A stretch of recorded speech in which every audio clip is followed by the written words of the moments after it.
Bonjour à tous, c'est Simlef et aujourd'hui je commence une série de vidéos qui va essayer de traiter la question suivante: comment vaincre l'adversaire sans combattre?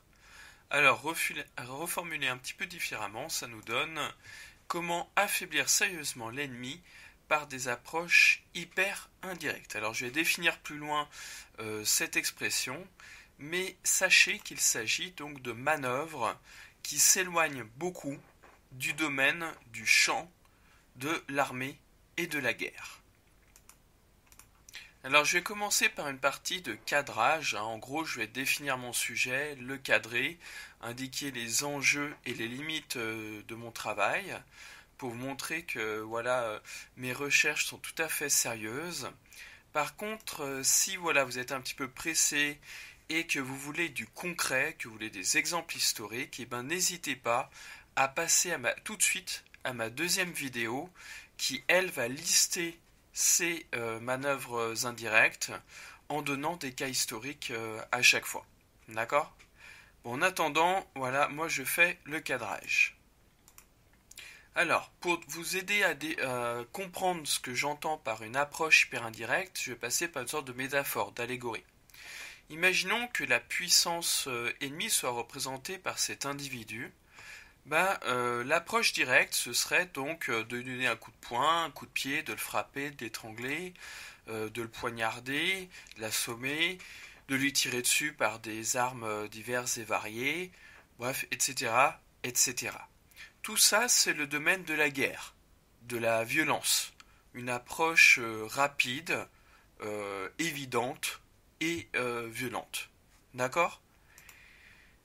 Maintenant, partons un petit peu d'un autre point de vue. On a toujours notre ennemi, notre adversaire, qui symbolise l'état adverse. Et cet individu, on peut le gazer ou mettre du gaz dans la pièce où il se rend. On peut le rendre malade en utilisant un poison ou des armes bactériologiques. On peut le ruiner pour l'affaiblir considérablement. On peut mettre des pièges sur son passage, une autre approche indirecte. On peut peut-être provoquer des désordres dans son couple ou dans sa famille par des manœuvres sournoises ou je sais pas, en utilisant l'aide d'un détective privé. On peut salir sa réputation, peut-être en utilisant Internet, etc., etc.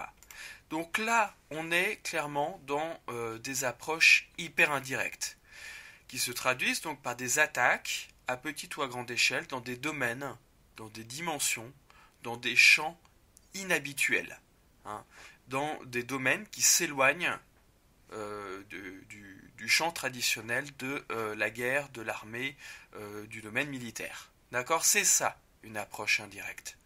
C'est ce que j'entends par une approche hyper indirecte. S'il y a parmi vous des chercheurs, des militaires qui ont un mot beaucoup plus officiel, je suis preneur, mettez-le moi en commentaire. Alors, les approches indirectes, elles peuvent frapper dans des dimensions variées. C'est ce que montre un petit peu ce schéma où j'ai essayé de les lister. Ces attaques qu'on peut faire pour affaiblir l'ennemi d'une manière détournée. Alors dans ma deuxième vidéo, j'ai donc essayé de trouver des exemples historiques à chaque fois qui concernent ces différents domaines. D'accord? Maintenant, je vais essayer de répondre à la question pourquoi s'interroger sur ces approches hyper indirectes. Mon travail est très original, j'en ai conscience, et je vais expliquer pourquoi ça a retenu mon attention. Déjà parce que c'est un danger qui me paraît plus probable qu'avant.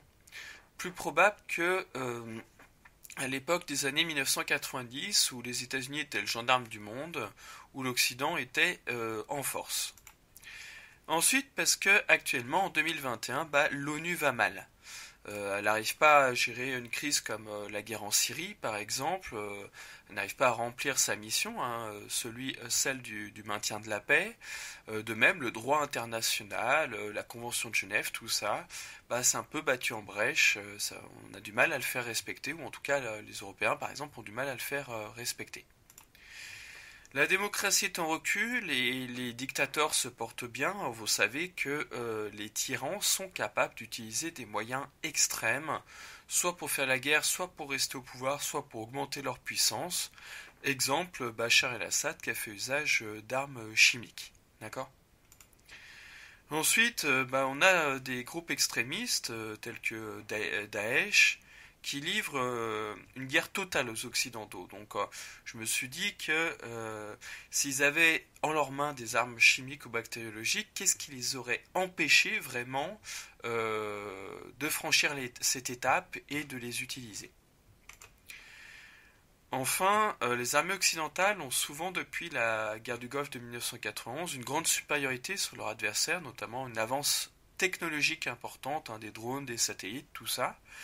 Donc je me dis qu'il y a peut-être des ennemis de l'Occident qui voudraient utiliser ces approches hyper indirectes pour essayer d'égaliser un petit peu la balance.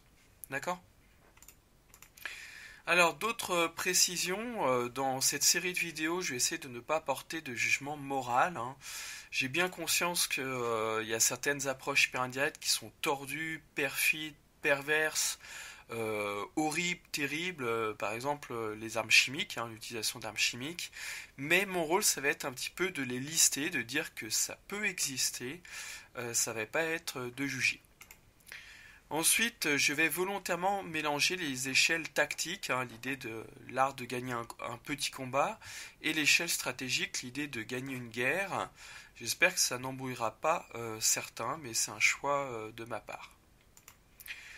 Enfin, je ne vais pas aborder la notion de ruse, et pour tout ce qui est le questionnement sur l'emploi de la ruse par rapport à la force, je vous renvoie à cet excellent ouvrage de Jean-Vincent Olindre.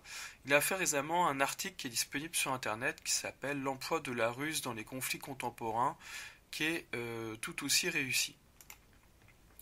Sachez que ce que je vais citer, ces manœuvres hyper indirectes, rentrent dans l'approche globale, mais par rapport au concept des Américains, je vais aller plus loin, de même que je vais aller plus loin que le concept de combat multidomaine.